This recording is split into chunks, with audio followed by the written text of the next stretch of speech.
Now, so are you worried at the rate and perhaps the frequency of issuance of bonds by the federal government and some of the state governments?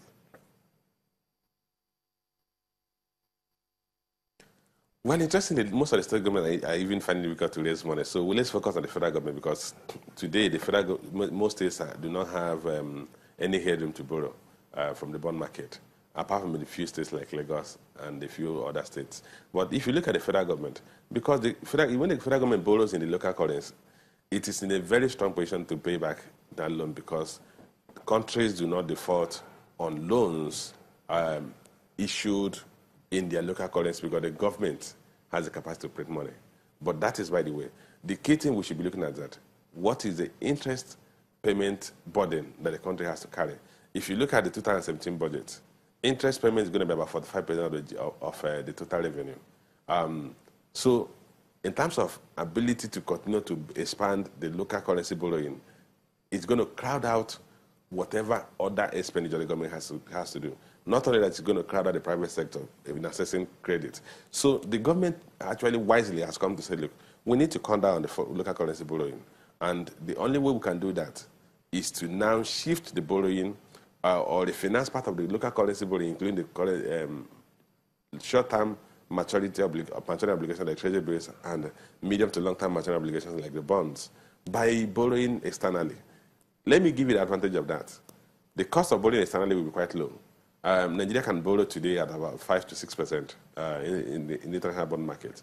Locally, the government 3-year maturities is going up about 15%. Of course, we've seen some clawback in rates recently. But you're going to have some similar segments, while as you increase the riskiness or the sensitivity of the government debt balance sheet to government revenue. For the local currency debt, the problem is that you are going to be crowding out the private sector. You also do not have, the cost of borrowing is expensive because you are borrowing at above 15%. But for foreign currency borrowing, the cost is low, but you have to contend with the fact that your foreign exchange earning is from a volatile source. And if oil price goes down, you may find it difficult. You may find yourself in the same situation we found ourselves in 2002 to 2005 when we had to exit the Paris Club debt.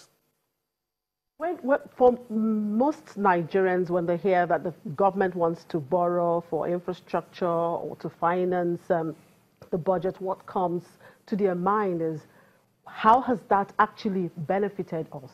So all this borrowing, has it really rubbed off on the ordinary Nigerians? Well, it depends on what the borrowing was meant for. The government said the current borrowing they are applying for will include it to build the Mambila hydropower plant. If government borrowing goes exclusively, and I repeat the word, exclusively, to fund critical infrastructure, it will have a direct impact on the economy. It will have a direct impact on the welfare of citizens. It will help us improve our ease of doing business. It will reduce the cost of doing business in the country. But unfortunately, most of the borrowing we've seen in the past years have all gone to finance the recurrent expenditure of the budget of the government.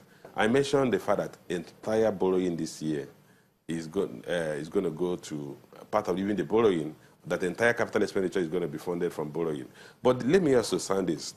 Because we've had revenue shortfalls, the borrowing have taken place have been largely used to fund recurrent expenditure.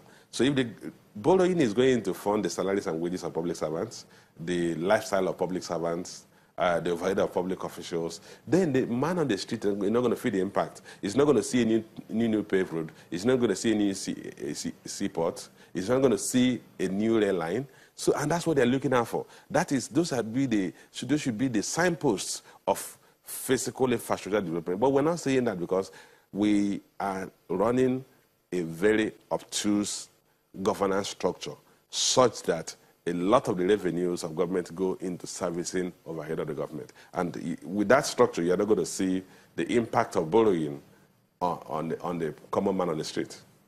Now, of course, given that we are entering into an election year, so what's the guarantee that if this money is approved, that will be used optimally?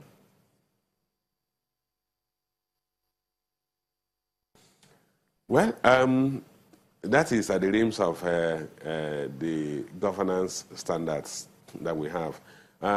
If we are borrowing from the bond market, internal bond market, and what we're doing is issuing revenue bond, it may be difficult for anyone to vouch that the money will go exclusively for the purpose which they are meant.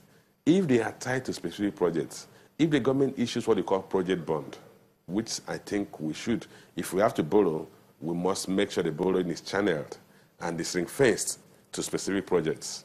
If we do issue a project bond, and let's, for instance, we said we're issuing a $1 billion Mambila Euro bond, Mambila hydropower plant Euro bond, for example, then you're going to see that the enabling regulation that will guide that bond issuance will require that the entire process is invested in that infrastructure.